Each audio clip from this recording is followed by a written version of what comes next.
Dai é um homem de meia idade deprimido, sem nada que se apegar na vida, então ele desiste e decide acabar com tudo em um dia frio e chuvoso. Dai e sua amante são vistos caminhando juntos sem um guarda-chuva até chegarem a uma clareira como o Rio Furioso. Isso é exatamente o que Dai esperava, já que a chuva tornou o rio forte o suficiente para levar uma pessoa embora, e agora ele quer ser essa pessoa. Eles Sakin vieram aqui hoje porque estão cansados deste mundo e planejam acabar com suas vidas se afogando no rio juntos. Dessa forma, eles poderão manter a promessa de sempre estarem juntos. Então, antes de pular, eles amarram os braços juntos em solidariedade. No entanto, como todos sabemos, há apenas um verdadeiro rei do Isekai e ele não vai deixar que seu trabalho seja roubado. Então, apesar de estarem no meio da floresta, um caminhão aparece do nada para tirá-los antes que o rio o faça, mesmo que não faça muito sentido. No momento seguinte, Dai acorda em uma catedral e, ao se levantar, fica muito confuso com tudo que vê ao seu redor, mas apenas supõe que este deve ser o mundo para onde as pessoas vão depois de morrerem. O estilo é diferente do que ele está acostumado,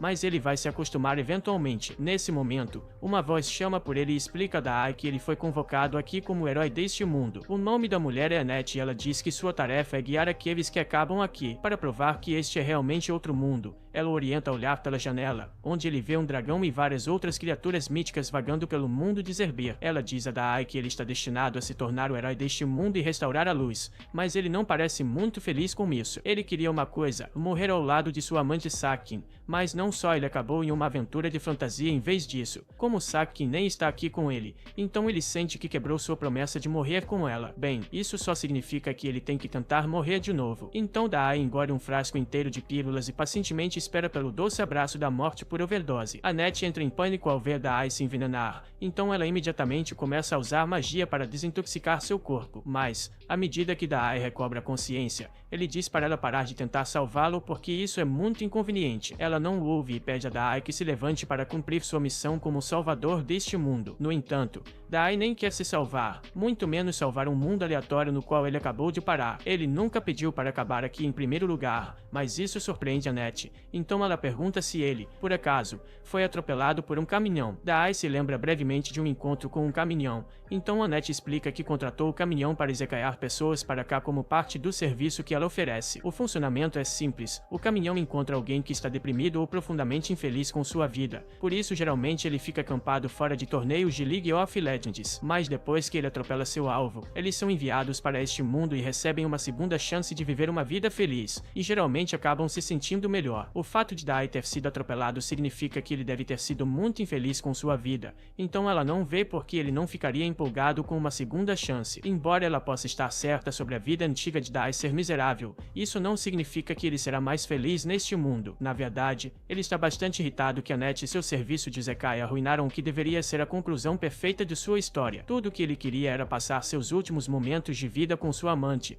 mas ela teve que arruinar isso para ele. Annette não acredita que Dai esteja tão chateado como ela, mas não está preocupada, pois ele certamente mudará de opinião uma vez que veja suas estatísticas impressionantes. No entanto, quando ela abre a janela de estatísticas, fica chocada ao ver que Dai possui saúde e mana incrivelmente baixas. Na verdade, sua saúde é tão baixa que ele provavelmente morreria com uma brisa forte em seu estado atual. Annette se recusa a acreditar que Dai seja tão fraco, então ela verifica se ele tem algum tipo de habilidade incrível para compensar suas estatísticas fracas, mas ao abrir a janela de habilidades, descobre que Dai não tem nenhuma habilidade, exceto depressão nível 5. Dai é basicamente um canhão de vidro, mas sem balas de canhão, então Annette não sabe o que fazer com ele, já que algo assim nunca aconteceu antes. Dai decide deixar a catedral, já que não há nada para ele ali, mas Annette sente a necessidade de compensar seu erro, então ela agarra a mão de Dai e pede desculpas por tê-lo trazido para este mundo, já que ele não deveria estar aqui. Infelizmente, ela não tem o poder de enviá-lo de volta à Terra, mas também não pode deixá-lo ir viver sozinho, pois ele não duraria 10 minutos lá fora com suas estatísticas atuais. Dai não se surpreende ao saber que é incrivelmente fraco, já que onde quer que ele vá, sempre foi um fracasso. Annette pede desculpas mais uma vez por seu erro e implora para que Dai fique na catedral por enquanto, pois não é seguro para ele sair com suas estatísticas atuais, ele acabaria sendo pego por um dragão ou algo assim, então ela acha que é do interesse dele esperar antes de fazer qualquer coisa perigosa. Dai agradece por ela se preocupar com ele, mas diz que a preocupação dela não é necessária, já que ele está apenas procurando um lugar para morrer. Ouvir isso leva Annette a pensar que ele pode realmente ser diferente de todos os outros. Quando ela começou este trabalho, estava genuinamente empolgada em guiar os heróis convocados em suas jornadas, mas como a maioria deles eram jogadores deprimidos de League of Legends, eram tão irritantes que ela acabou odiando seu trabalho. Sua tarefa basicamente se resumiu a afagar o ego dos heróis para que aceitassem a missão, mas é diferente com Dai. Quando ele está prestes a sair, Annette deixa cair seu cajado e corre atrás de Dai, implorando para ele pelo menos escolher uma profissão antes de sair, mas Dai se vira para ela e diz que não há necessidade disso, pois ele é um escritor nato e isso é tudo que ele será. Com isso, ele fecha a porta atrás de si e diz adeus a Annette, e uma vez que Dai se vai, Annette cai no chão e começa a pensar que Dai é exatamente o tipo de pessoa que ela estava esperando. Enquanto isso,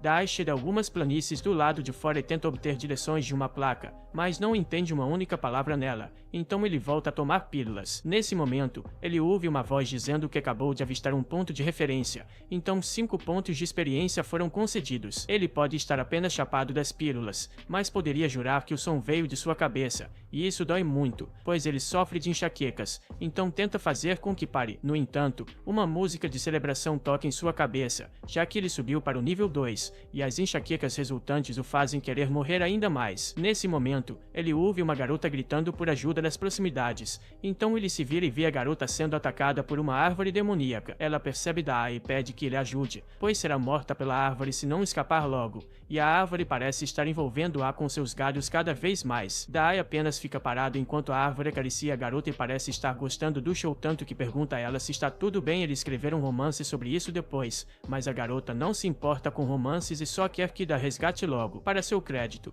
Dai dá o seu melhor, mas não consegue alcançá-la de jeito nenhum, então desiste. A árvore então o agarra pelo pescoço e o pendura ao lado da garota. Não há nada que ele possa fazer agora, então Dai apenas se apresenta à garota enquanto está pendurado e diz que provavelmente não vão durar muito mais tempo. A garota culpa Dai pela situação deles, já que ele não conseguiu fazer nada para parar a árvore demoníaca, e agora que foram capturados, a árvore vai usar sua habilidade de sucção para sugar todos os nutrientes de seus corpos, então, nos próximos minutos, eles estarão garantidamente mortos. Dai diz que está feliz em ouvir isso, mas isso deixa a garota apavorada. Por que tipo de lunático gostaria de morrer sendo sugado até secar? Quando Dai começa a se sentir fraco, parece que está prestes a desmaiar antes de repente se inclinar para frente. A garota começa a entrar em pânico, pensando que Dai realmente morreu, mas momentos depois, o galho que estava estrangulando Dai começa a murchar e a árvore demoníaca acaba sendo destruída por causa disso. A garota e Dai são libertados quando a árvore se desintegra, mas Dai fica desapontado por não ter conseguido morrer novamente. Graças à sua vitória involuntária,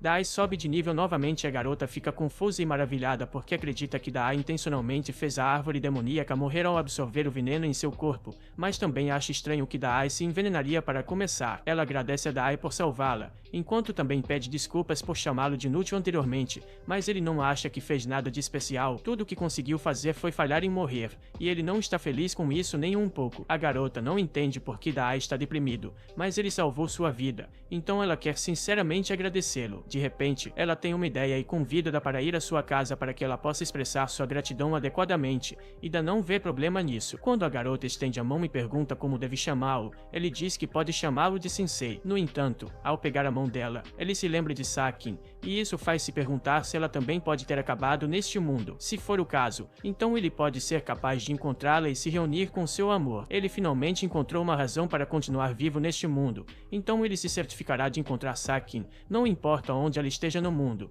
e quando fizer, finalmente poderão morrer juntos. Seus motivos podem ser questionáveis, mas pelo menos ele não está ativamente tentando morrer mais. Dito isso, ele não tem ideia de por onde começar a procurar, então volta à Catedral de Annette. Annette fica eufórica por ele ter decidido voltar para ela, para que finalmente possa tentar a sorte. No entanto, quando a garota gata aparece atrás de Sensei, Annette congela de choque, pois não esperava que Sensei encontrasse uma mulher tão rapidamente depois de sair pela primeira vez. Ele diz que tem uma pergunta para fazer a Annette, então ela se prepara, pensando que ele quer perguntar sobre ela, mas Sensei diz que quer encontrar uma garota chamada Sakin, então esperava que Annette pudesse ter alguma informação sobre isso. Annette fica desapontada por Sensei estar perguntando sobre sobre outra mulher, mas não tem nenhuma boa pista sobre onde Sakin pode estar. Como ele não tem para onde ir, segue a garota gato até a casa dela. A garota diz a Sensei para se animar, pois ainda há muito tempo para ele encontrar Sakin, mas como a casa dela ainda está bem longe, ela sugere que parem na cidade Castelo de Hote para descansarem. Ela então segura a mão dele para guiá-lo até lá. No entanto, Annette também está aqui por algum motivo e não tolerará tal comportamento profano enquanto estão em público. A garota gato grita com Annette por bater em sua mão por algo tão trivial quanto segurar as mãos, e aproveita para perguntar por que ela está aqui em primeiro lugar, já que não é normal para um clérigo abandonar seu posto e seguir pessoas até aqui. Annette não quer explicar a si mesma, mas pelo modo como ela olha para Sensei, a garota gato já pode dizer que ela está apaixonada por ele. Annette nega ter tais intenções impuras e afirma que está apenas aqui para vigiar o ultramundano fraco que ela convocou por engano. Assim que a garota gato percebe que Sensei é de outro mundo, finalmente entende o porquê ele foi tão forte quando a salvou. Annette não acredita no que a garota gato diz, pois viu as estatísticas de Sensei e pessoalmente sabe que ele tem menos saúde do que uma criança fraca. A garota gato ainda afirma que Sensei deve ser forte, já que foi capaz de derrotar uma árvore demoníaca e salvar sua vida no processo, mas isso é uma péssima notícia para Annette, pois o salvamento da vida da garota gato por Sensei é o primeiro passo para desenvolver um romance. Ela não consegue acreditar que já está perdendo sua chance para a garota gato, mas enquanto elas discutem, Sensei encontra algo muito interessante, um caixão do tamanho perfeito para ele. Então ele entra e diz que tem se sentido tonto desde que chegou aqui, então vai tirar uma soneca por um tempo e elas devem acordá-lo quando chegarem à cidade. Depois disso, ele dá boa noite a Annette e a garota gato, mas a garota gato fica brava porque ele ainda não a chama pelo nome. Annette brinca que Sensei gosta mais dela porque pode realmente lembrar o nome dela. Depois disso, Annette amarra alegremente uma corda no caixão em que Sensei está dormindo e começa a arrastá-lo. A garota gato pergunta se Annette deveria realmente estar fazendo tudo isso, já que ela deveria ser uma clériga na catedral, mas Annette está ocupada tentando puxar o caixão até que a corda eventualmente se rompe. Enquanto continuam andando, a garota gato se cansa de ter que puxar um caixão, então pede a Sensei que saia e ande com seus próprios pés. Ao não obter resposta e começar a se preocupar que o Sensei possa realmente ter morrido de alguma forma, Annette verifica suas estatísticas e parece que o Sensei está bem, então ele deve apenas estar dormindo. Eles estão bem próximos do castelo de qualquer forma, então Anna pede para a garota gata aguentar um pouco mais para não precisarem acordá-lo. Enquanto isso, dentro do caixão, o Sensei está sonhando pacificamente com seu amado santuário e, não importa onde ela esteja, ele vai garantir que a encontre para que possam morrer juntos. Algum tempo depois, eles finalmente chegaram à cidade do Castelo de Vote. Anna e a garota gato abrem o caixão para deixar o Sensei sair. Sensei olha ao redor da cidade e agora está convencido de que não está mais no mesmo mundo. Antes de fazerem qualquer coisa, Annette diz que deveriam ir ao castelo e ter uma audiência com o rei, mas acabam deixando o caixão no meio da estrada. No castelo, o rei Thomas e sua filha Charlotte estão felizes em conhecê-los. Como devem estar exaustos de uma jornada tão longa, ele oferece a todos um descanso nos aposentos do castelo para a noite, mas, antes disso, ele adoraria ouvir algumas das experiências agradáveis de Sensei. Sensei não consegue pensar em muitas coisas agradáveis para contar, mas ele gostou do caixão, então diz ao rei que vai ensinar a ele como é dormir em um caixão. Fora de contexto, isso claramente soa como uma ameaça, mas Anna rapidamente muda de assunto e elogia Charlotte pela sua beleza. O rei menciona que Charlotte está prestes a se casar, então ele pede alguns conselhos sobre os pretendentes de Charlotte. Thomas manda chamar os homens, então somos apresentados ao guerreiro Gomes e ao trovador errante Otto. Recentemente, devido à influência da fúria do Senhor dos Demônios, a atividade dos monstros aumentou muito. No entanto, Thomas envelheceu demais para lidar com o problema sozinho, então ele decide que um desses dois deve se tornar o marido de Charlotte e o próximo rei de Hote. No entanto, Charlotte não parece estar de acordo com a ideia, já que ainda não escolheu um marido. É por isso que ele está deixando a escolha para um grupo de estranhos que conheceu há 10 minutos. Ele quer escolher quem é mais adequado para casar com Charlotte entre Gomes e Otto, mas quando a escolha aparece, Sensei faz a coisa sensata e diz que nunca conheceu esses homens na vida. O futuro de Charlotte depende dessa decisão, então ele acha estúpido confiar isso a um grupo de estranhos assim. Se isso é algo que ele faria sem pensar duas vezes, então ele não está apto para ser rei. O rei fica em choque. Depois de dizer isso, Sensei se vira para sair enquanto Annette e a garota gato tentam freneticamente se desculpar pelas ações de Sensei. Eles tentam explicar que Sensei é de outro mundo, então ele é um pouco direto às vezes,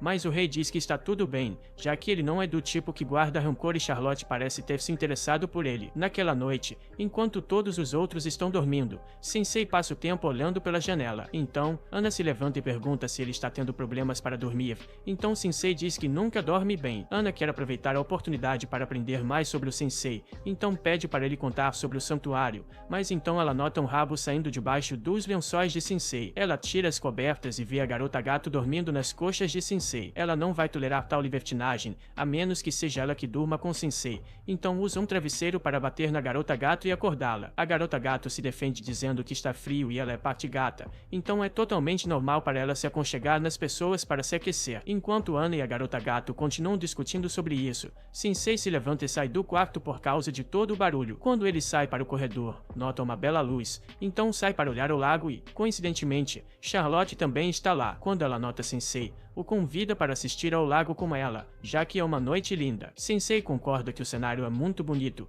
tão bonito de fato que o faz sentir vontade de se afogar no lago. Charlotte fica chocada ao ouvir isso e pergunta se Sensei tem problemas suficientes para querer se afogar, mas pelo que Sensei viu até agora, Charlotte parece ter muito mais problemas que ele. Depois de um silêncio, Charlotte confidencia a Sensei que não consegue decidir entre Gomes e Otto. Gomes chegou recentemente ao castelo, mas já é o soldado mais confiável. Seu pai confia na força de Gomes, então ela sente que deve provavelmente escolhê-lo. Mas Otto é seu amigo de infância e, sempre que ela se sentia triste, ele escrevia uma música e tocava para fazê-la se sentir melhor. Ela não sabe se deve escolher um marido que ama ou um que seria o rei mais forte para o bem de seu pai. Sensei ri um pouco e diz que Charlotte é realmente gentil por se preocupar com o que seu pai pensa a esse ponto, ao contrário de Sensei, que tentou cancelar sua assinatura da vida várias vezes, sempre incomodando sua família no processo. No entanto, ele nunca deixou que alguém decidisse como ele viveria sua vida. Ele acha que Charlotte deve tomar uma decisão baseada no que ela quer e, para isso, deve descobrir quais são seus verdadeiros desejos. No dia seguinte,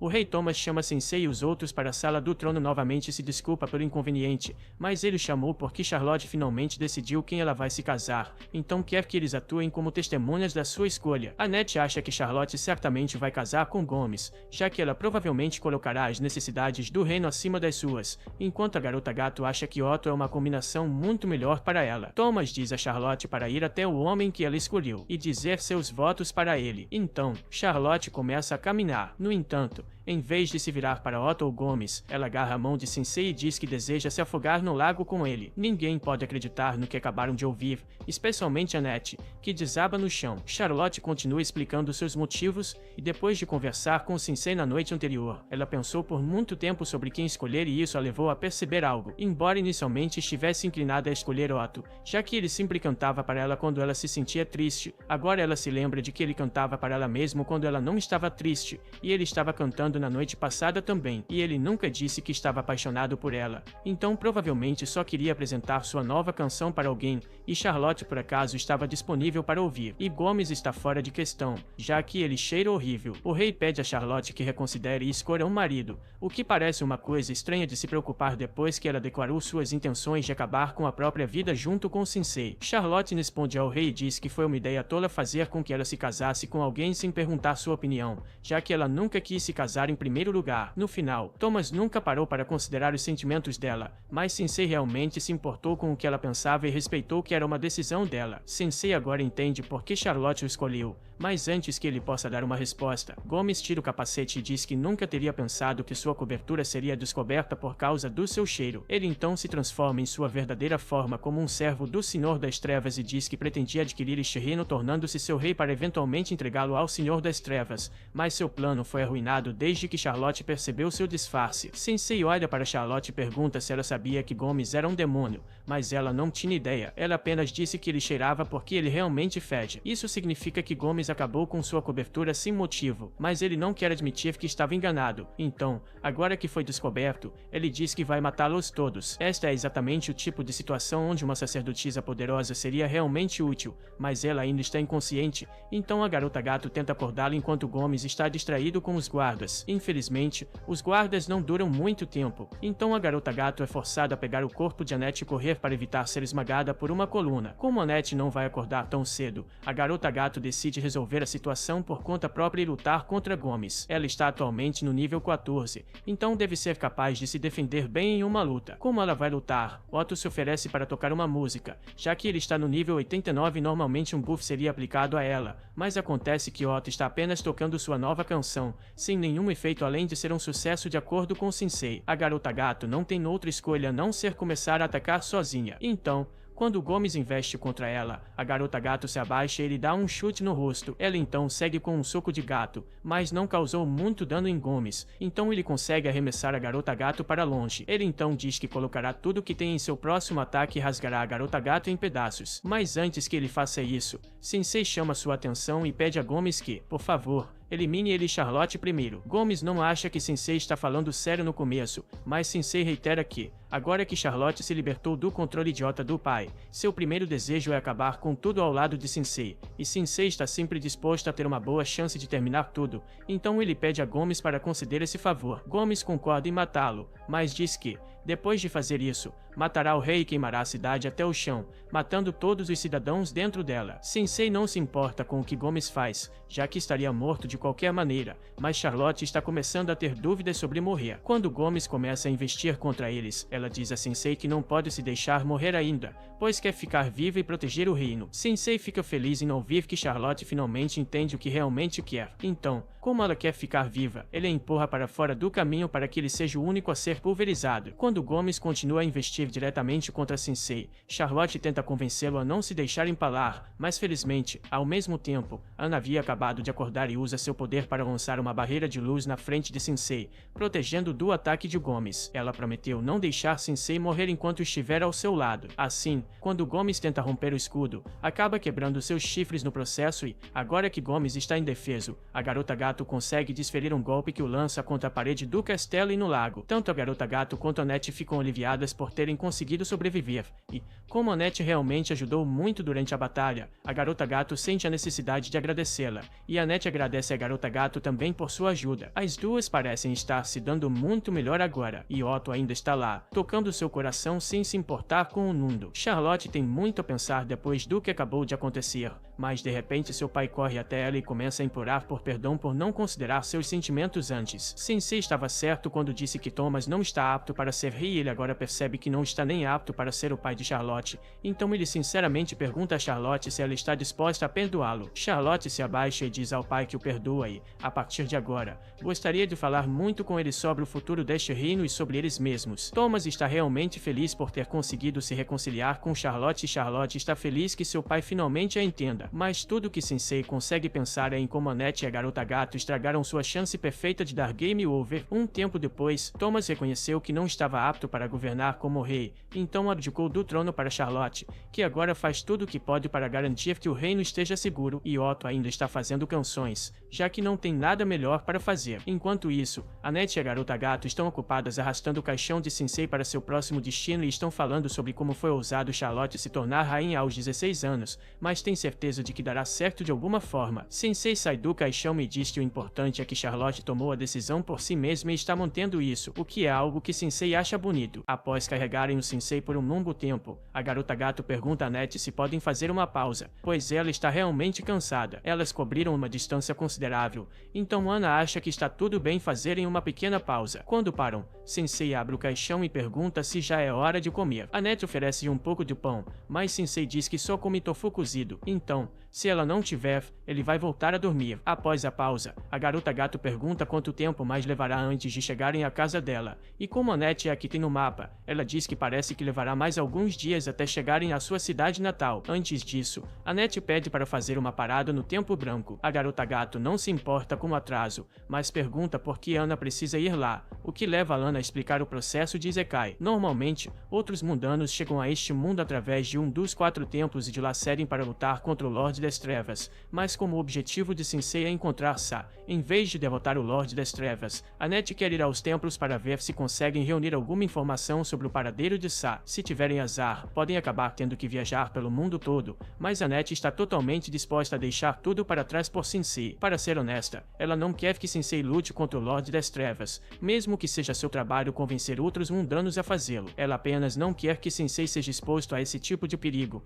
então a garota gato a acusa de estar apaixonada apaixonada por Sensei. Ana nega qualquer intenção impura, embora seja dolorosamente óbvio a essa altura. Ela tenta afirmar que Sensei lhe deu um sopro de ar fresco quando ela estava começando a desistir de seu trabalho, então quer retribuir o favor e ajudá-lo a encontrar a pessoa que ele está procurando. E é só isso. A garota gato pergunta se isso significa que Annette ficaria bem com isso se descobrisse que Sai é na verdade amante de Sensei ou algo assim, mas enquanto o mero pensamento de Sensei ter uma amante é doloroso, ela ainda quer confirmar por si mesma se isso se provar verdade. A propósito, a garota gato se pergunta se Annette sequer será permitida entrar no Templo Branco, já que meio que abandonou seu trabalho para ir nessa jornada. Annette não acha que será um problema, pois é boa amiga da pessoa responsável pelo Templo Branco e não é como se tivesse simplesmente abandonado seu posto, já que mandou seu familiar enviar uma carta de demissão oficial para ela. Coincidentemente, esse mesmo familiar está de volta e atualmente mastigando a cabeça de Sensei. Depois de curar o Sensei, Annette reclama que seu familiar está sempre causando problemas para ela, e agora que ela diz isso em voz alta, percebe que pode ter sido uma má ideia confiar a entrega de sua carta de demissão a essa criatura. Suas suspeitas se confirmam quando ele cospe sua carta de demissão, então agora parece que ela abandonou seu posto sem aviso, e ela culpa o familiar por isso. Ver o familiar falhar tão miseravelmente em seu único trabalho traz um sorriso ao rosto de Sensei, já que ele também é um fracasso, então ele nomeia Melos e Melos instantaneamente gosta de Sensei, mas Sensei não quer realmente um animal de estimação, então ele volta para seu caixão. Enquanto isso, Annette está surtando com o fato de ter deixado seu posto sem aviso, então o templo provavelmente vai negar sua solicitação de seguro-desemprego mais tarde. Nesse momento, Melos começa a agir de forma estranha e, antes que percebam, ele foge. Algo claramente está errado, mas só quando um dragão desce da montanha é que eles percebem o que Melos estava tentando alertá-los. Um dragão é o monstro mais forte do mundo, então Annette não sabe o que fazer. Mas antes que o dragão ataque, uma garota aparece atrás de Annette e da garota gato e diz a Rudá para parar de atacar pessoas aleatórias. A garota então se aproxima do dragão e começa a acariciá-lo, deixando Annette e a garota gato bastante confusas, pois nunca ouviram falar de alguém conseguir domesticar um dragão antes. Elas perguntam quem é a garota, mas ela apenas se vira para elas e diz que há muitos monstros na área, então elas devem se apressar e sair antes de se machucarem. Na verdade, parece que um dos companheiros delas já morreu. Annette pede desculpas pela confusão e esclarece que Sensei está muito vivo, ele só é um outro mundano estranho que gosta de dormir em um caixão. Assim que a garota ouve que Sensei é um outro mundano, algo muda em sua cabeça, então ela remove seu manto, revelando que é uma garota dragão e diz que vai matar todos os outros mundanos. A quantidade de poder emanando de seu corpo é intensa, então quando ela dispara um raio contra elas, Annette mal consegue segurá-lo por alguns segundos com seu escudo, mas seu escudo não é forte o suficiente, pois o raio ainda causa muito dano. Elas ficam espalhadas no chão. Caindo no chão, elas percebem que o poder da garota dragão é muito superior ao delas, mas ainda estão determinadas a proteger Sensei a todo custo, então se levantam para lutar mais uma vez. No entanto, a garota dragão perdeu a paciência com a intromissão delas e usa sua intensa pressão para forçá-las ao chão. Enquanto elas estão incapazes de se mover, a garota fica sobre elas, dando a Annette uma visão clara da marca em seu pescoço, que ela reconhece como a marca do Lorde das Trevas Rebelde. O Lorde das Trevas está prestes a acabar com Annette e a garota gato, mas antes que ela o faça, Sensei se levanta e diz que não há necessidade de ela ser tão violenta com as outras. Ela disse que seu problema era com outros mundanos e isso significa que a pessoa que ela quer eliminar é ele. Ele diz que ela é livre para fazer o que quiser com ele e, como ele não está resistindo, o Lorde das Trevas concorda em deixar as outras em paz. No momento seguinte, ela perfura o peito de Sensei. Enquanto Sensei cai no chão, o Lorde das Trevas declara que seu nome é Valdelia e diz a Sensei para descansar em paz. Mas, quando ela está saindo, Sensei se levanta novamente e começa a rir do fato de que Valdelia realmente o esfaqueou. Ele pode dizer que ela está abrigando ódio em seu coração, pois ele já sentiu o mesmo e quis esfaquear alguém. Ele chegou a escrever uma carta ameaçadora na época, então sabe como é ser consumido pelo ódio. Valdelia está começando a ficar assustada a essa altura, mas Sensei continua se aproximando e toca seu rosto, atingindo-a com aquele toque de homem moribundo. Ele diz que adoraria ouvir sua história, mas Valdelia não vai cair em seus encantos tão facilmente, então chama Ryuka para tirá-la de lá antes que ela se emocione. Depois que ela se vai, Sensei colapsa mais uma vez, já que ainda tem um buraco no peito, mas Melos ainda está por perto e finalmente se torna útil, arrastando todos para o templo. Ao ver a condição precária de Annette, Isa corre para verificar, mas Annette pede que ela cuide de Sensei primeiro, pois ele está em uma condição muito pior. Isa vê que é realmente grave, então chama todas as poções de cura e sacerdotes disponíveis para ajudar a recuperar Sensei. No dia seguinte, Sensei está totalmente recuperado, mas não pode ficar assim, então a primeira coisa que faz é sair e comprar um frasco de veneno para beber. Enquanto ele faz isso, Ana agradece a Isa por toda a ajuda e diz que vai retribuir o favor algum dia. Por agora, Ana pergunta se Isa encontrou algum outro mundano chamado Sa por acaso, mas ela nunca ouviu falar dela, então Isa assume que ela deve ter sido convocada para outro templo. Mais importante, Isa pergunta a Annette por que ela está viajando com um outro mundano de repente. Ela ficou chocada ao ouvir que Annette abandonou seu trabalho, mas também ficou um pouco aliviada, pois sabia que Annette era muito gentil para ser exposta a esse tipo de trabalho. No entanto, ela não pode apoiar a decisão de Annette de viajar com um outro mundano, pois ela deveria saber, por experiência própria, que todos eles são praticamente escória. Eles recebem dons divinos para derrotar o Lorde das Trevas, mas todos chamam seus dons de habilidades superpoderosas e os usam para coisas estúpidas, como começar uma carreira de rap fracassada. Esse idiota se chama Kotero e, infelizmente, recebeu o poder de destruir a economia mundial ao produzir em massa moedas de ouro. Ele oferece comprar o que as meninas quiserem em troca de um tempo divertido, mas Isa joga o ouro de volta na cara dele e diz para ele ir embora, pois ela está tendo uma conversa séria. Kotero era irritante, mas ajudou a provar o ponto de Isa de que outros mundanos não são boas pessoas. Ana tenta explicar que Sensei não é como os outros mundanos, mas Isa não acredita, já que o rosto de Sensei mostra que ele é uma pessoa destrutiva. Ela avisa Annette que estar perto de Sensei vai arruiná-la, mas Annette não acha que Sensei é uma má influência, pois tem certeza de que mudou para melhor desde que o conheceu. No entanto, seu argumento sobre Sensei ser uma boa influência não soa muito convincente quando ele se aproxima dela pedindo dinheiro para comprar drogas e ela alegremente lhe dá todo o dinheiro que ele precisa. Isa pensa que Annette já pode estar perdida demais e ela já está tão apegada a Sensei. Isa pelo menos quer saber que tipo de dom ele tem, mas fica surpresa quando Ana lhe diz que Sensei não tem nenhum domingo. Apesar de não ter um dom, ele ainda se colocou em perigo para protegê-la e a garota gato do Lorde das Trevas, mas essa declaração choca Isa ainda mais, pois o Lorde das Trevas foi supostamente morto há 7 dias por outros mundanos. Vemos então o trono manchado de sangue do antigo Lorde das Trevas e o outro mundano que matou o Lorde das Trevas sentado nele, e de longe, Valdeli observa, jurando vingar a morte de seu pai. Um tempo depois, Annette se encontra com a garota gato e informa sobre a notícia de que o Lorde das Trevas foi morto há 7 dias. Isa recebeu a notícia da igreja ontem, e é uma coisa maravilhosa, pois significa que finalmente chegou a paz a Zaberbir. Mas, se for verdade que o Lorde das Trevas está morto, então quem é a pessoa que tentou matá-lo antes? Ana não sabe a resposta para essa pergunta e, agora que a garota gato pensa nisso, Sensei não apareceu 7 dias atrás? Se o Lorde das Trevas já tivesse sido derrotado naquela época, então por que Sensei ainda foi convocado para este mundo? Nesse momento, Sensei rasga seus papéis e cai no chão, então a garota gato pergunta o que há de errado com ele agora. Ele explica que está tentando escrever sobre os eventos que ocorreram desde que chegou a este mundo, mas está lutando para encontrar as palavras. Annette pergunta se ele escreveu algo sobre ela, mas Sensei diz que não escreveu nada sobre ela. Na verdade, ele teve um surto de criatividade depois de conhecer Valdelia, então gostaria de experimentar algo semelhante para acender sua criatividade, mas a garota gato diz que não vai fazer nada perigoso com ele. Annette sugere que todos saiam para a cidade para relaxar e, considerando seu futuro com Sensei, há algumas coisas que Annette gostaria de comprar para ele. Ao entrar na cidade, Annette compra um enorme conjunto de armadura pesada para Sensei para garantir que ele não morra, e Sensei não se importa muito, já que a sensação apertada o lembra de seu caixão. Com a segurança de Sensei garantida, Ana e a garota gato seguem para fazer mais compras. Depois que Annette e a garota gato saem para fazer compras, Annette pede a Sensei para não ir a lugar nenhum enquanto elas estão fora. Algum tempo depois, Isa está caminhando pela cidade quando vê algumas crianças reunidas em volta de uma armadura gigante e fica chocada ao encontrar Sensei confortavelmente sentado dentro dela, ignorando a questão de por que ele está usando uma armadura tão grande. Isa diz que quer falar com Sensei sobre algo. Ela diz que, a partir de agora, Annette vai ficar com ela, pois acredita que ficar com Sensei acabará tornando-a infeliz. Ela diz a Sensei para dissolver seu grupo com Annette imediatamente, mas Sensei apenas sorri e diz que Annette é a única que pode decidir se quer ficar com ele ou não, então não cabe a Isa decidir por ela. Além disso, como Isa pode ter tanta certeza de que Sensei tornará Annette infeliz quando ela não sabe nada sobre ele? O fato de ele ser um outro mundano é toda a prova que ela precisa para saber que Annette ficaria melhor sem ele. Nesse momento, Isa ouve um som perturbador e, ao investigar, encontra Kotero apresentando outro mundano, Suzuki,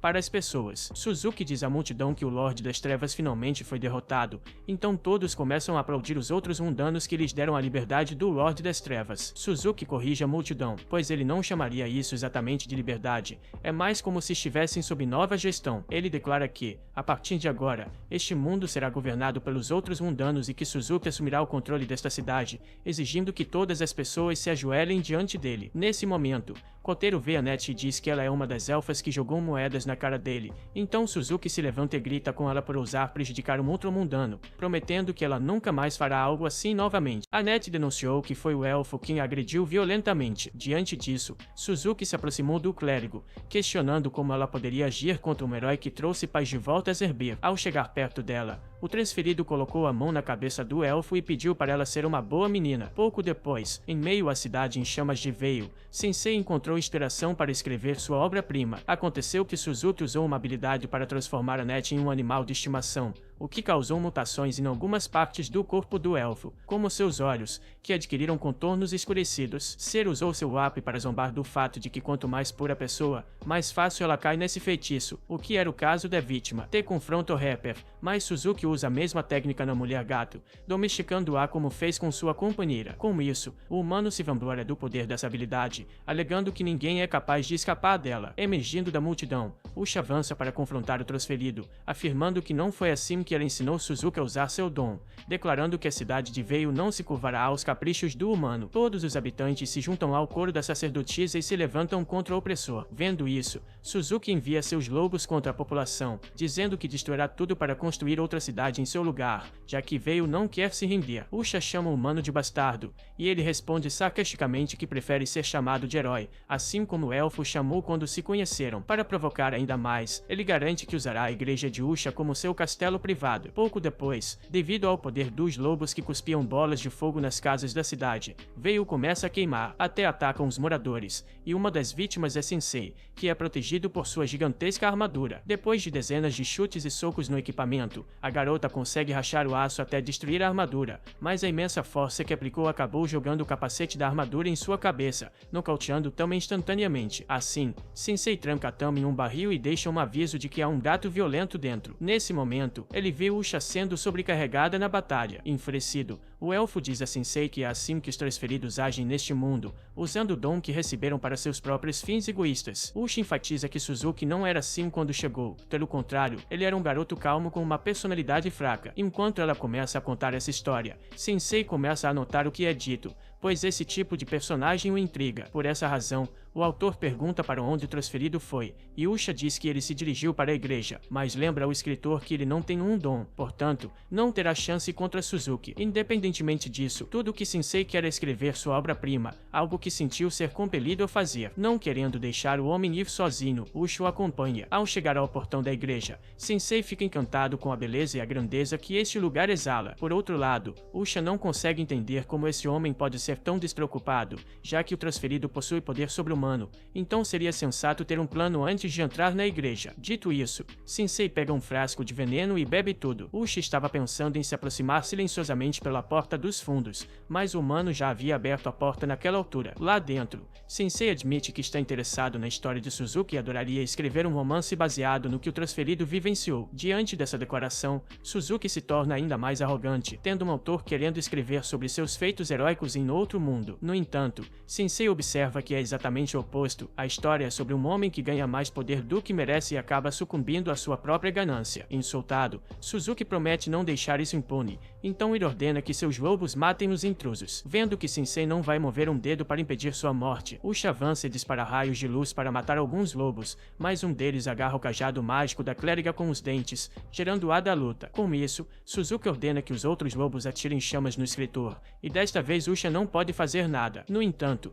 quando as bolas de fogo se aproximam, Sensei as desvia usando o capacete da armadura que ele vestia, jogando as chamas de volta nos atacantes e causando uma grande explosão. O capacete revela então que na verdade era Milos desviando os feitiços, como Annette havia dito que a armadura era capaz de desviar feitiços de primeiro nível. Depois que as chamas se dissipam, Seru começa a se preocupar que esses inimigos não sejam tão fracos quanto ele pensava, mas Suzuki o lembra de que ele ainda tem uma carta na manga, o Lobo Gigante. Sem demora, o transferido usa seu pet número 1 para morder Sensei, o que de fato acontece. A mordida tira sangue do ombro do homem até que o veneno se espalha pelo corpo do animal, matando-o instantaneamente. Enquanto Usha cura o humano, Seru entra em pânico com o que testemunhou e foge de lá. Usha exige que o transferido se renda, mas Suzuki ainda não acabou, pois ele guardou sua grande carta na manga para o final. Assim que ele ordena que Annette ataque, o elfo pega uma adaga e investe contra Usha, que nunca imaginou que isso aconteceria um dia. A sacerdotisa se recusa a lutar contra sua amiga, então pretende recuar, mas Sensei tem tenha uma ideia melhor enquanto assume a liderança na luta,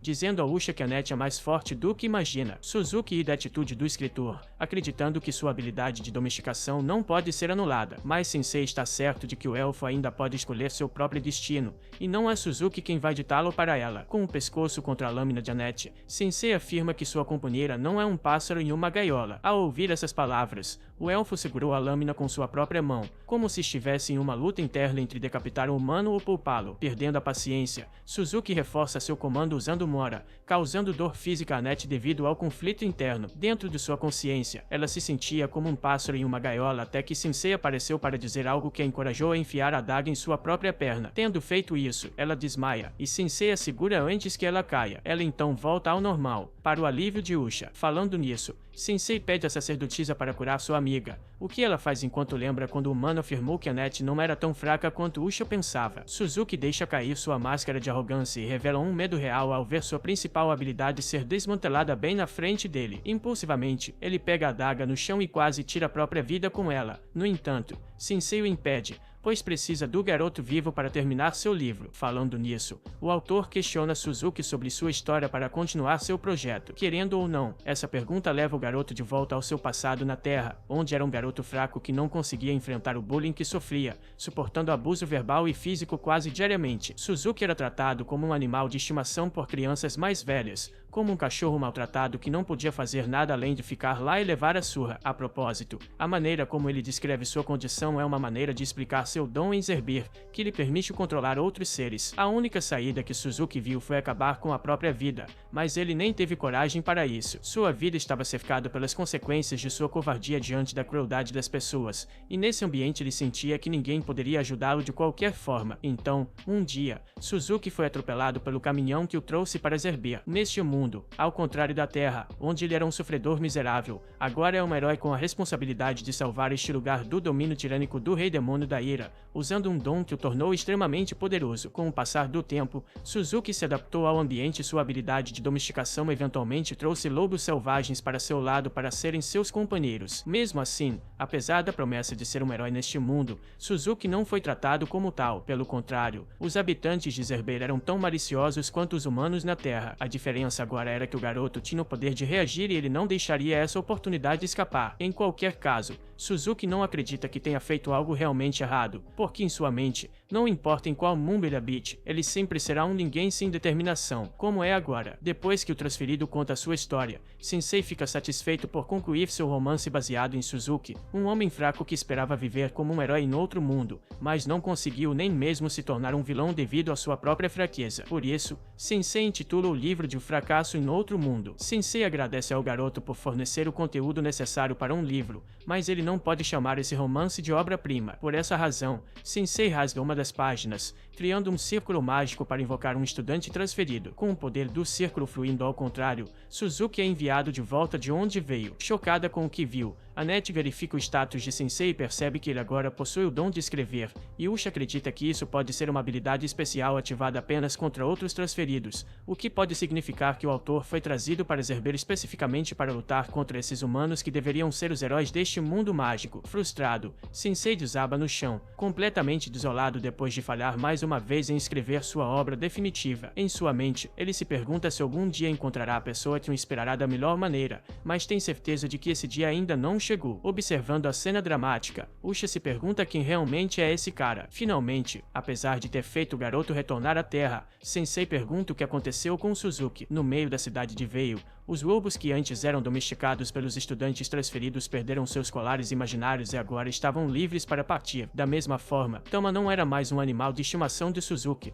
emergindo de dentro de um barril. Depois de toda essa confusão, ela fica apavorada, sem entender nada do que aconteceu. Enquanto isso, Usha dá a Sensei o que ele mais queria, um caixão novo, com artesanato impecável e detalhes dourados que combinam com o intenso preto do objeto. Depois disso, Usha conversa com Annette sobre como esse humano pode desempenhar um papel importante confiante em Zerber e que sua jornada certamente será muito difícil e dolorosa. Annette pensa que a sacerdotisa vai impedir que ela acompanhe o homem, como fez da primeira vez. No entanto, agora Usha insiste que sua amiga fique ao lado de Sensei, precisamente para protegê-lo dos males que virão neste mundo. Com tudo isso em mente, antes de Sensei partir, Usha pergunta a ele se Suzuki se tornou assim porque ganhou mais poder do que merecia, mas o autor não tem certeza se essa foi a principal razão. De qualquer forma, Usha teme que o jovem retorne a uma vida miserável em seu mundo original, mas Sensei não acredita que Suzuki repetirá a mesma história que viveu até agora. Cabe a ele decidir se escreverá sua obra-prima ou não, com base no que aprendeu e sofreu em Zerber. Falando nisso, Suzuki já voltou e está entregando seu currículo no mercado local para retomar sua vida normal. O entrevistador pergunta por que o jovem abandonou a escola,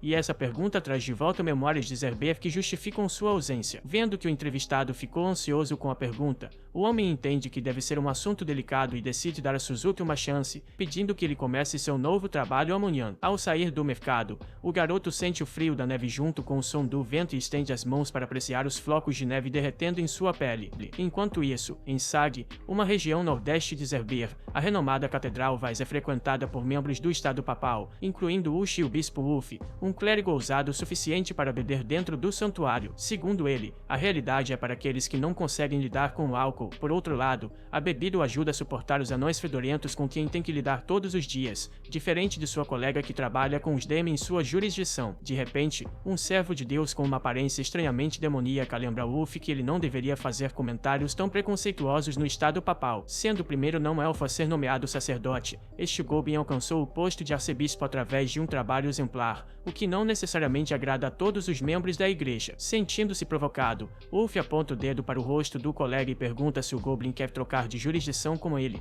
já que ele sempre recebe os trabalhos mais difíceis. O colega lembra-lhe que as tarefas que os clérigos recebem dependem de seu comportamento na igreja, significando que o elfo deveria corrigir seus hábitos em vez de apontar o dedo para os outros. Durante essa troca, o cardeal Miller pede a todos os presentes que tomem seus assentos. Com todos à mesa, ele gostaria de solicitar que cada membro relatasse sobre sua região, mas primeiro ele precisa abordar outro assunto. Interrompendo a reunião, uma clériga desajeitada chega à Catedral Vaz via teletransporte, tropeçando e caindo de cara no chão na frente de seus colegas. Como os outros não a reconhecem, o cardeal a apresenta como a nova bispa do Templo Uren e aproveita para pedir a todos que se apresentem na recém-chegada enquanto dão seus relatórios. Primeiro, quem fala é a substituta de Annette na região de Stark, a Terra Santa das Montanhas e Chamas. Seu nome é Ara, uma clériga inexperiente que esquece de mencionar que Charlotte, a filha do rei de Rote, herdou o trono, ganhando uma repreensão do cardeal. Após essa gafe, o Goblin finalmente se apresenta como Elton, arcebispo do Templo Vera na região Mil, a Terra Santa dos Lagos e das Águas, onde, segundo ele, reina a paz sob sua jurisdição,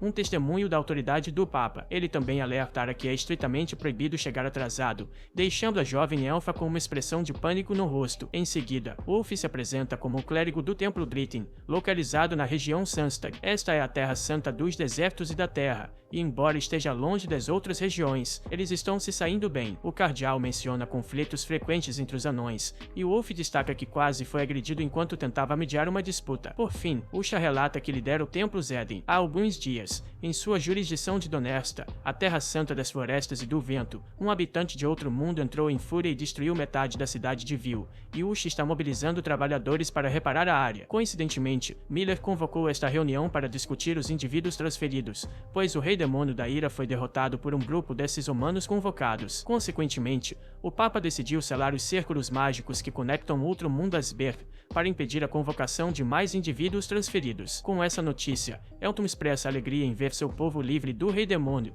enquanto Wolf fica feliz por se livrar dos humanos. No entanto, Miller anuncia que essa história está longe de terminar, pois os 7 indivíduos transferidos que derrotaram o Rei Demônio da Ira tomaram as terras dos demônios para si mesmos. Recentemente, o Papa recebeu uma declaração dos 7, afirmando que usariam seu poder para transformar Sberg numa utopia. Esta situação foi um verdadeiro golpe para o Papa, que acreditava que os indivíduos transferidos eram anjos enviados para salvar este mundo. Essas criaturas, antes consideradas crianças pela autoridade papal, agora o veem como presa. Em outras palavras, foi declarada uma guerra entre os indivíduos transferidos e a Igreja Mundial de Elon, enquanto esses verdadeiros anjos caídos começam a mostrar suas garras em várias regiões do Reino Livre. Da mesma forma, Gia, a filha do Rei Demônio da Ira, não pode ser ignorada por possivelmente nutrir um forte desejo de vingança. Diante desses eventos, Miller anuncia que Zerber entrou em uma nova era, e é missão da igreja superar esses obstáculos e manter a paz. Arya questiona como eles poderão enfrentar seres tão poderosos, e essa pergunta desencadeia em Usha uma lembrança da imagem de Sensei cortando o céu com seu poder diante de um indivíduo transferido poderoso. Ela então declara que encontrou um indivíduo transferido em Vil capaz de devolver outros convocados ao seu mundo de origem através de seu domingo. Ao ouvir essas palavras, o próprio Papa concorda com sua amiga Usha, pois ele também acredita que esse anjo pode ser a esperança de Zberdo Beji. Enquanto se aproxima e vê seus súditos ajoelhados diante de sua santidade, ele pede a Usha para contar mais sobre esse humano. Enquanto isso, do outro lado das trincheiras, uma mulher canta uma música alegre que contrasta com o ambiente sombrio que antes pertencia ao demônio mais poderoso. Perto dali, um homem quer saber se a dama está pensando em seu amado novamente, mas ela ignora a pergunta enquanto 2 taças de vinho são servidas à mesa pelo homem. Ciente de que sua pergunta não será respondida, ele informa que seus aliados partiram para várias terras, enquanto os 2 ficaram para observar o que está reservado para este mundo. Enquanto isso, o que aguarda os exaustos Annette e Tama é um merecido descanso na cidade em que acabaram de chegar, antes de pegar a estrada novamente em direção a Grom. Assim que celebra a oportunidade de dormir em uma cama quente, o gato recebe a notícia de que subiu de nível para 17 por carregar tanto caixão, fazendo-se perguntar se isso é algo para se comemorar. Observando a conversa, uma criança aponta a direção da pousada da cidade e oferece qualquer informação que pudesse ajudar os viajantes seria útil, já que eles não conheciam a área. Eles se sentaram com o garoto para entender melhor os arredores.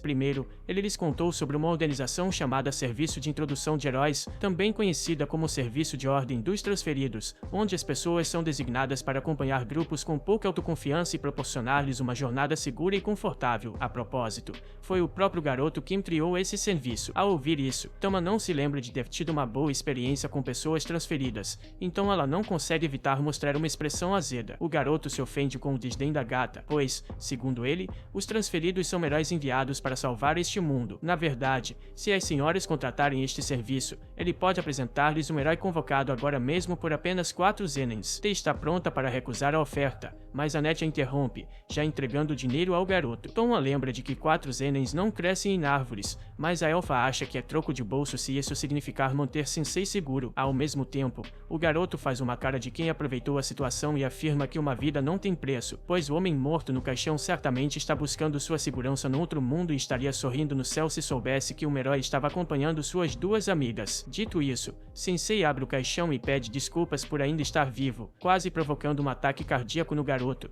que grita que o cadáver disse algo. Sensei se sente ofendido porque, embora queira se tornar ele ainda não é um homem morto. Annette assegura ao garoto que o homem é um herói, mas o menino não acha que heróis se parecem com vampiros zumbificados. De qualquer forma, ele agarra os 4 zenens da mão da elfa e sai correndo, não sem antes dizer que seu nome é Nur. Apesar de parecer um golpe, ele promete trazer um herói de verdade para as senhoras. Tom acha que é uma boa ideia fazer com que esse suposto herói carregue o caixão, mas a clériga insiste em manter essa tarefa para si mesma. Quando a noite cai, a dona da pousada está cansada de ver essas pessoas vagando pela recepção, então ela quer saber se vão passar a noite ou não. Annette diz novamente que estão esperando por alguém, embora Sensei saiba muito bem que o garoto não vai voltar. De acordo com o autor, aquele patife tem os olhos de um adulto. Ao ouvir essa descrição, a coelha deduz que estão falando de Nur, o Boca Grande, o garoto mais desprezível e tagarela de todos os Berg. Ao perceber isso, Annette fica furiosa ao ver seus 4 zenens indo pelo ralo, enquanto Sensei fica curioso para saber a história de Nur,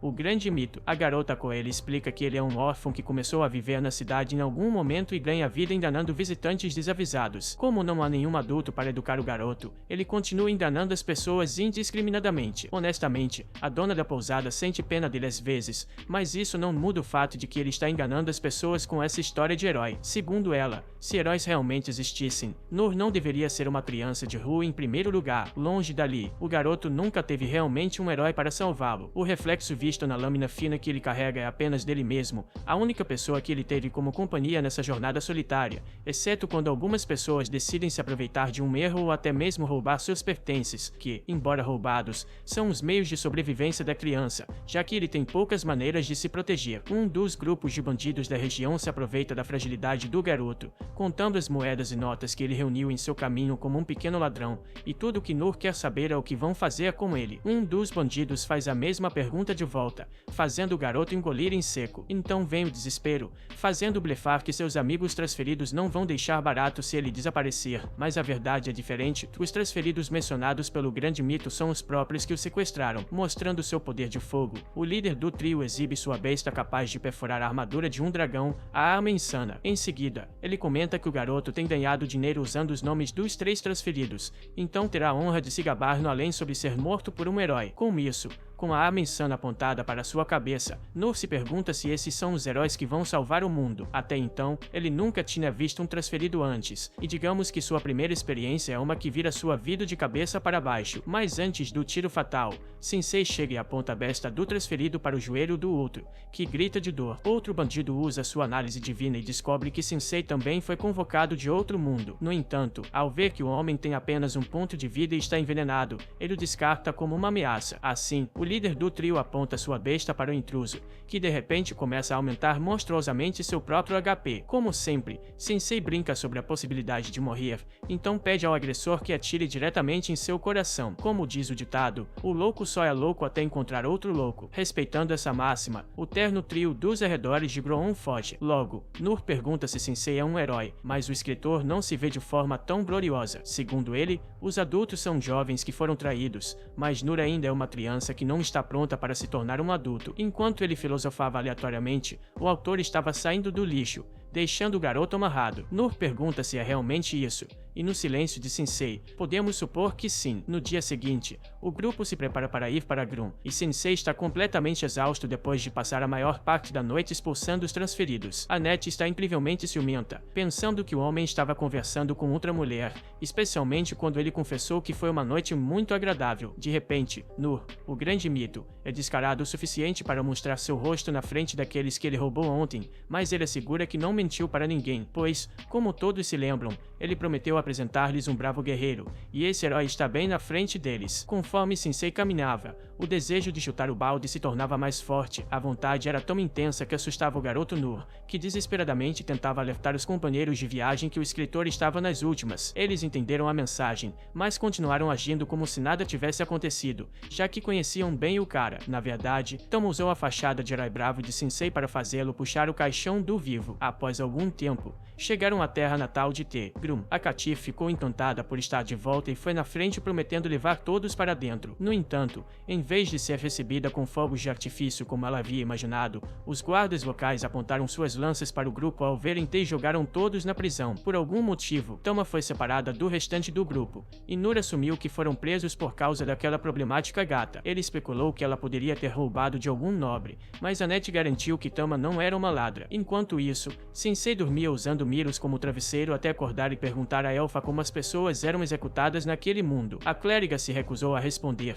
sabendo que o homem estava fantasiando sobre as maneiras mais belas de queimar. Independentemente disso, Nur sabia que eles precisavam escapar, então começou a trabalhar. Em segundos, ele destrancou a fechadura, e Annette foi rápida em apontar que essa não era uma habilidade de um bravo herói. Por outro lado, Sensei colocou a mão no ombro do garoto, e Nur esperava um grande elogio do autor deprimido, mas em vez disso, ele queria saber por que diabos o tagarela se envolveu nisso. Para o azar de alguns e a sorte de outros, os guardas notaram a agitação na cela e amarraram os prisioneiros. Dessa vez, Sensei questionou se haveria aquela execução legal, assustando um dos soldados. Logo, foram enviados diretamente ao rei siberiano do reino de Groom. Ao lado dele, o ministro Briada acusou os intrusos de cometerem crimes graves, com a punição sendo a execução. Afinal, segundo o siberiano, esses intrusos haviam sequestrado a princesa do reino, Matilda. De repente, a própria Matilda irrompeu na sala do trono e disse ao pai, mais uma vez, que não havia sido sequestrada. Ela estava visitando várias nações para testar e desenvolver suas habilidades marciais e havia encontrado essas pessoas no caminho. Ela perguntou a Annette se o que havia dito era verdade, e a elfa, chamando Tama de Sua Alteza Real, assustou a gata, mas estava apenas desesperada para editar a forca. De qualquer forma, Teo Matilda pediu ao pai que libertasse os inocentes,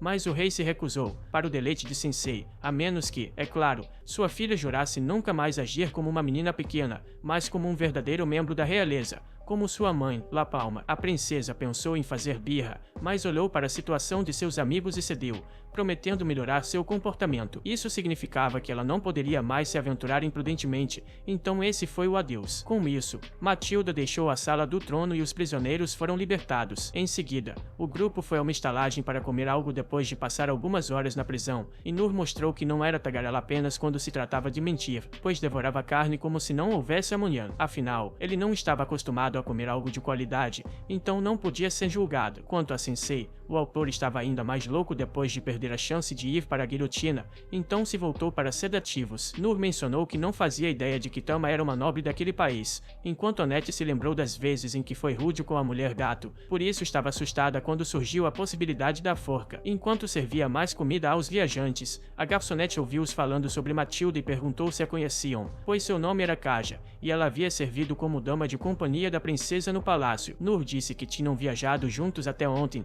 quando o rei arrastou a garota de volta ao castelo. Aproveitando a presença de Kaja, Sensei presumiu que ela sabia o que havia acontecido entre Tama e Siberiano e pediu que lhe contasse para que ele pudesse registrar em suas anotações, quisesse ela ou não. Ele recapitula sua história com a gata e admitiu que ela tinha uma vida fascinante. Annette lembrou a todos que era perigoso investigar o passado de uma princesa, enquanto Nur observou que não era sensato chamar a nobre casualmente de Tama, mas Sensei não se importava se ela era da realeza ou uma barda em um ginásio suspeito. Para ele, ela ainda era Tama, então Kaja concordou em contar o que sabia. Enquanto isso, Matilda recordava com Nur como Annette e Nur reagiram quando descobriram que ela era uma princesa, enquanto Sensei agia como de costume. As memórias fizeram-na se preocupar com seus amigos até que viu, através da janela, uma figura solitária no telhado de uma casa. Essa pessoa abriu sua grotesca boca e invocou um poder que devastou o telhado da sala do trono. Com a estrutura arruinada, o rei chegou com alguns guardas e viu um homem sentado em seu trono, lamentando que nunca tinha domado uma demi-mulher,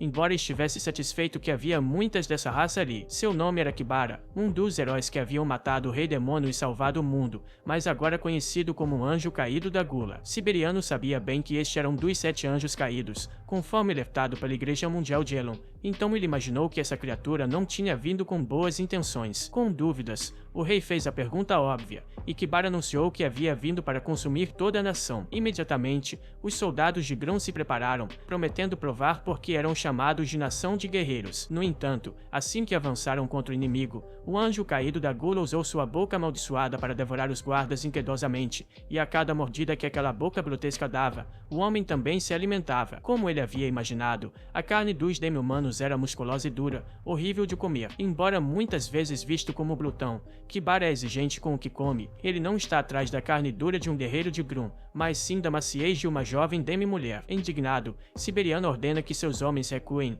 deixando Briad preocupado, temendo que sua majestade queira intervir sozinho. Como rei desta nação, o líder anuncia que não permitirá que o anjo da Gula saia daqui vivo. Sendo de nível 56 e possuindo o punho da besta divina, o reverenciado Siberiano se posiciona diante do inimigo. Kibara acha o conceito de um rei guerreiro interessante e testa se este realmente faz jus ao título, invocando as habilidades sombrias que lhe deram o título de Anjo Caído da Gula. O transferido ataca o rei de Drum com toda a sua veracidade, mas o experiente guerreiro evade as ameaças com sua imensa habilidade. Em retaliação, Siberiano usa sua técnica de Thunder Palm através de sua habilidade de Wild Cat, lombando do líder Kibara. Certamente, essa habilidade mataria um homem comum, mas Kibara, que havia devorado golems, transformou seu corpo em uma armadura. Em resposta, Siberiano removeu suas pulseiras e cerrou o punho para conjurar sua técnica suprema. Mesmo assim, o transferido Kibara não mostrou medo, e o rei avançou contra o oponente. Nesse momento, Tama apareceu e chamou seu pai. Kibara rapidamente percebeu que estava diante de uma jovem demi, e a princesa reconheceu o homem do telhado. Tama se preparou para lutar, mas seu pai a mandou recuar, dizendo que ela não poderia substituir Leon. Foi então que Kaja mencionou que Matilda tinha um irmão gêmeo que herdaria o trono, chamado Leon. O povo de Grum acreditava que a civilização teria paz e prosperidade sob o governo do valente Leon e da gentil Matilda. No entanto, há 10 anos, uma tempestade atingiu o reino e, durante uma noite, ao retornar ao castelo, o príncipe Leon e a rainha Lalama foram vítimas de um deslizamento de terra. Com a morte deles, o rei tornou-se recluso e deprimido por muito tempo. Matilda viu seu pai sofrer e não sabia o que fazer até que confiou em sua fiel criada Kaja, que decidiu tomar o lugar de Leon como o herdeiro guerreiro que ele sempre quis ser. Porém, em vez de acalmar a mente do rei, essa decisão só trouxe conflitos entre pai e filha, e as consequências disso são vistas até hoje. Durante a batalha, Siberiano afirma que as habilidades de Matilda são inúteis inúteis, o que enfurece a jovem, fazendo-a atacar imprudentemente. Kibara lança sua boca monstruosa contra a garota, e Siberiano salva sua filha ao custo de perder parte de um braço para aqueles dentes afiados. Kibara zomba do amor do pai por sua filha, lamentando que Siberiano não possa mais usar sua técnica suprema sem o braço que acabou de perder. O anjo faz questão de enfatizar que acabou de mastigar o membro do rei. Furiosa, também veste contra Kibara novamente, então Briada agarra a princesa antes que ela possa ser morta e foge com a Laguara inconsciente. Coincidentemente, ao chegar ao centro da cidade, o ministro encontra os viajantes que trouxeram os ais e os avisa de que um transferido está atacando o Grum. Nesse momento, uma explosão ocorre, alertando toda a população. Quando todos olham para a cena, a poeira se assenta, revelando o rei siberiano acorrentado e ajoelhado diante de todos. Kibara se apresenta como o novo rei desta terra e anuncia que não será um governante opressor, mas precisa satisfazer seu desejo de consumir a carne demi que vive ali, focando nas mais frágeis. Um plebeu joga uma pedra no transferido, que engole o demi sem cerimônia, causando pânico entre a população. Ao redor da cidade, monstros impediam os habitantes de fugir, enquanto Sensei escrevia uma história em seu caderno. Logo, ele segura a mão de Tami e entende que ela é a heroína de uma tragédia, mas a heroína que ele procura nunca aceitaria sua tragédia de forma passiva, então a princesa precisa acordar e mostrar o restante de sua história. Inconsciente, Matilda sonha com conselhos que recebeu uma vez de Kaja,